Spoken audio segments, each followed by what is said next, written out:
सास की जादुई शक्ति। कौशल्या ने एक रात सपना देखा। कौशल्या राजपूत, तुमने किए हैं जीवन में अच्छे अच्छे कर्म, इसलिए अब से जब तुम चाहो गायब हो सकती हो, जिसके लिए तुमको सिर्फ चुटकी बजानी होगी और चुटकी बजाते ही तुम गायब। बस एक बात का ध्यान रखना, जहां तुमने कोई गलत काम किया तुमसे ये शक्ति वापस ले ली जाएगी। कौशल्या की नींद टूट जाती है। ये कैसा सपना था, गायब हो जाऊंगी मतलब?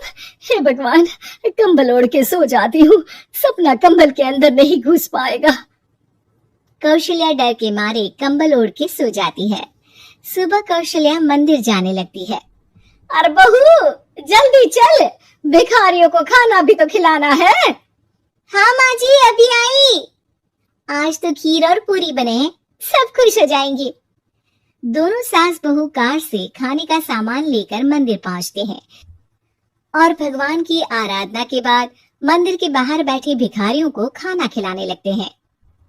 दीदी, आप हर हफ्ते आते हो, इतना सारा करते हो हम लोगों के लिए, मैं आपके लिए रोज अलग से दुआ मांगता हूँ। ये तो फर्ज है हमारा। दीदी, थोड़ी पैसों की मदद हो जाती तो अच्छा होता। बड़े चौराहे पे मेरी बीवी भीख मांगती है, उसका इलाज करवाना है, 100-200 रुपए लग जाएंगे। कौशल्या उसी वक्त भिखारी को 500 का नोट दे देती है और दोनों सास बहू वहां से लौटने लगती हैं। तभी कौशल्या को कोई शंका होती है। अब बहू रुक, तो मैं अभी आई। कौशल्या वापस वहीं जाती है तो देखती है कि भिखारी वहां है ही नहीं। कौशल्या को रात का सपना याद आता है। वो चुटकी बजा के गायब हो जाती है और सीधे भिखारी के पास पहुंचती है, पर भिखारी को वो दिखाई नहीं देती। कौशल्या देखती है कि भिखारी उन पैसों से शराब खरीद रहा है और कौशल्या उसे वहीं एक चाटा मारती है। अरे कौन है बे? एक और चाटा पड़ता है। अरे कौन है, कौन है? हिम्मत है तो सामने आओ। भिखारी को झूठ बोलने पर तड़ातड़ चाटे पड़ते हैं। वो वहां से भाग खड़ा होता है। कौशल्या चुटकी बजा के वापस बहू के पास आ जाती है और मन ही मन सोचती है, ऐसे तो मैं कितने गलत काम रोक सकती हूँ, कितनी ताकतवर हूँ मैं, किसी को पता भी नहीं चलेगा। सासू माँ, आप क्या सोच रही हो? अब कुछ नहीं, कुछ भी तो नहीं। ठीक है, मुझे ना थोड़े पैसों की जरूरत थी। मेरे कजिन भाई है ना, उनकी तबीयत थोड़ी इधर उधर हो रही है। वो तो खुद से नहीं कहेंगे कि पैसे दे दो, पर बहन होने के नाते मेरा तो फर्ज बनता है ना कि भाई की मदद करो। अरे हाँ हाँ, ले जाना पैसे। पैसे इसीलिए तो कमाते हैं कि जरूरत में काम आ सके। घर पहुंच के कौशल्या अपनी बहू को 10,000 रुपए दे देती है। कब जाएगी तू मायके? कल शाम की ट्रेन है। दोनों काम में लग जाती हैं। तभी काम वाली दीदी वहां आती है। आज ना मैं आप लोगों के लिए पनीर बनाऊंगी। ठीक है, मंगवा लेती हूँ पनीर। पड़ोस की दुकान वाला पनीर दे जाता है और काम वाली बाई पनीर से रेसिपी बनाने लगती है। आज अपनी सुपर पावर काम वाली बाई पे ट्राई करती हूँ, देखो तो सही किचन में करती क्या है ये। सास चुटकी बजा के गायब हो जाती है और किचन में पहुंचती है। बाई को खबर भी नहीं है कि कौशल्या भी किचन में ही है। आज तो मैं भी पनीर की सब्जी बनाऊंगी रात को अपने घर, और थोड़ा सा घी भी रख लेती हूँ। वैसे भी कौशल्या बुढ़िया खा खा के मोटी हो गई है।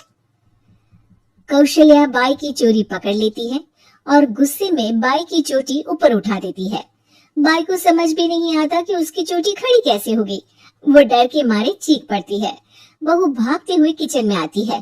अरे क्या हुआ? ये तुम्हारी चोटी खड़ी कैसे है? करंट लग गया है क्या? पता नहीं, शायद किचन में ना भूत है। बाई वहां से भाग खड़ी होती है और कौशल्या चुटकी बजा के अपने कमरे में टीवी देखने लगती है। बहू वहां जाती है। माँ जी, किचन में ना भूत है, बाई भाग गई।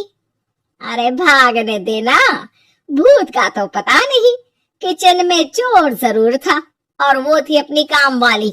अच्छा हुआ चली गई। बहू को कुछ समझ नहीं आया। उसने किचन में जो देखा उसकी सदमे में जो थी वो अभी तक। अगले दिन बहू अपने मायके के लिए निकल जाती है। कहीं भिखारी और काम वाली की तरह बहू भी तो मुझे धोखा नहीं दे रही। अरे कहीं वो पैसे ले जाके शॉपिंग तो नहीं करने वाली ना। अभी पता लगाती हूँ मुझसे कुछ छिपा है भला। जैसे भगवान सब देख रहा है वैसे ही मैं भी सब देख रही हूँ। सास को अपनी शक्ति पर घमंड आ गया था। वो अब अच्छे काम करने की जगह अपनी शक्ति का इस्तेमाल खुद का शक मिटाने के लिए कर रही थी। वो चुटकी बजाते ही बहू के मायके चली जाती है। भैया आपने बताया क्यों नहीं कि इतनी तबीयत खराब है? अरे तेरी सास बूढ़ी हो गई है, इतना भला काम करती है, उनकी मदद कौन करता है? यहाँ तो और भी लोग हैं ना। भैया मेरे पास कुछ पैसे हैं, आप दूसरे डॉक्टर को दिखा दीजिए ना। अरे मुझे लगता है कि मेरा टाइम आ गया है, मुझे जाना होगा। कमरे में भाई की आत्मा को लेने यमदूत आ चुके थे। कौशल्या भले ही किसी को नहीं दिख रही थी पर यमदूत ने उसे देख लिया। यही आत्मा है शायद, परछाई दिख रही है, पहले ही तैयार खड़ी है। अरे आप कौन हो? यमराज का नाम सुना है? हैं? आप यमराज हो क्या? नहीं, हम उनके यहाँ जॉब करते हैं, आत्मा उठा के ले जाते हैं डिलीवरी वाले। चलो अब तुम्हारा टाइम पूरा हो गया। अरे आप शायद ना वो बिस्तर पर पड़े आदमी की आत्मा को लेने आए हो। मैं तो बस यहाँ देखने आई थी कि मेरी बहू कहीं मुझसे पैसे लेकर शॉपिंग करने तो नहीं चली गई ना। मतलब तुम्हारे पास शक्ति है गायब होने वाली? हाँ, तुम ऐसे तुच्छ काम में उपयोग कर रही हो ऐसी दिव्य शक्ति का। अब तो तुमको ही लेके जाऊंगा। अरे नहीं, कल मुझे किटी पार्टी में भी तो जाना है। अब नरक में ही करना किटी पार्टी। नहीं। 3 बार नहीं क्यों बोल रही हो? टीवी सीरियल चल रहा है क्या एकता कपूर का? अरे प्लीज मुझे जाने दो। आप तो उस बीमार आदमी की आत्मा को लेने आए थे ना। गलत डिलीवरी करोगे तो यमराज डांटेगा ना। बात तो सही कर रही हो, पर हमको उस पे दया आ गई। अभी उसकी उम्र ही क्या है, पर कुछ तो लेके जाना पड़ेगा ना। एक काम करो, अपनी शक्ति दे दो गायब होने वाली। है? अरे क्यों? तुम पृथ्वी लोक का भ्रष्टाचार रोक सकती थी, चोरी रोक सकती थी, अरे कोरोना रोक सकती थी, पर तुमने अपनी बहू की जासूसी करना शुरू कर दिया। अरे लेकिन किंतु परंतु। यमदूत सास की शक्ति लेके वापस चले जाते हैं। कौशल्या की परछाई हवा से नीचे गिरती है और जमीन पे आते आते कौशल्या का शरीर सामने आ जाता है। अरे लग गई, कितने ऊपर से फेंका। माँ जी आप यहाँ ऊपर से कैसे गिरी? अरे समधन जी, आप अचानक कमरे में। सब घबरा जाते हैं। सास बहू को सारी बात बता देती है। ये लो आपके 10,000 रुपए। आपको मुझ पे इतना भी भरोसा नहीं है?